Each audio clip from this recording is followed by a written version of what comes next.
Of Vadodara. Team WWF Vadodara દ્વારા ભિક્ષુકોને અલગ અલગ વસ્તુઓનું વિતરણ કરવામાં આવ્યું હતું.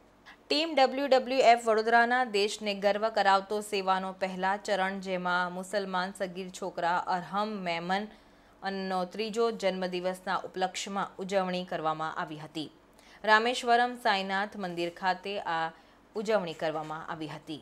ટીમ WWFના શીખ, ઈસાઈ, પારસી બધા ધર્મના સ્વયંસેવક ઉપસ્થિત રહ્યા હતા.